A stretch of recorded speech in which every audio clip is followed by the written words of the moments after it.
Par la force de la loi numéro 2014-451 du 5 août 2014 portant orientation générale de l'administration territoriale, la région et la commune sont des collectivités territoriales. Conseiller municipal, conseiller régional ou élu régional, député, ces thèmes nous ont très souvent fait confondre leurs différents rôles. Nous nous intéresserons ici au rôle de l'élu régional. En Côte d'Ivoire, la région est à la fois une circonscription administrative et une collectivité territoriale.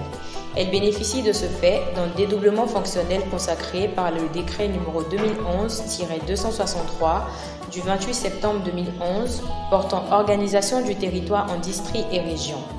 Le rôle et les responsabilités de l'élu régional sont définis par la loi numéro 2012-1128 du 13 décembre 2012 portant organisation des collectivités territoriales.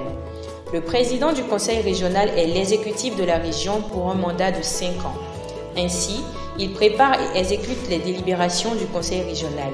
Il ordonne les dépenses et prescrit l'exécution des recettes. Il représente la région dans les relations avec l'État et les autres collectivités.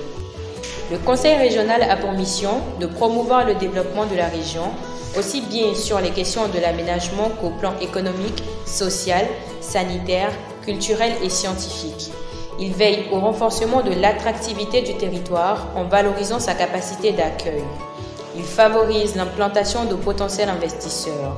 Il est en d'autres mots mis en place pour conduire une politique de développement durable et favoriser l'autonomie des régions.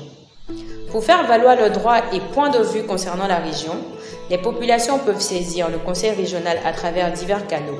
Il s'agit notamment des voies de recours directes d'une part, par lesquelles les populations, chefs canton, chefs de village, chefs de quartier, présidents de mutuelles de développement peuvent adresser directement les courriers au conseil pour exprimer leurs besoins.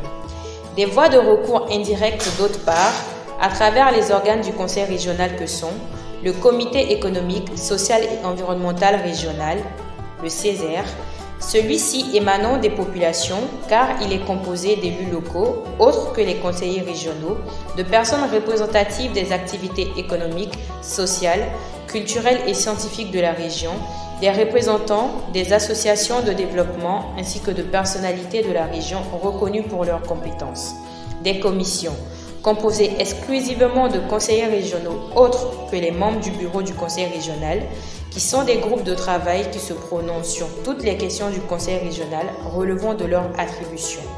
Le conseil régional, en tant qu'organe délibérant qui prend des décisions en assemblée plénière, encore appelée session ou réunion du conseil. Par le canal des administrations déconcentrées de l'État, les populations s'appuient souvent sur les autorités administratives, sous-préfets, préfets, pour faire passer des messages au conseil régional.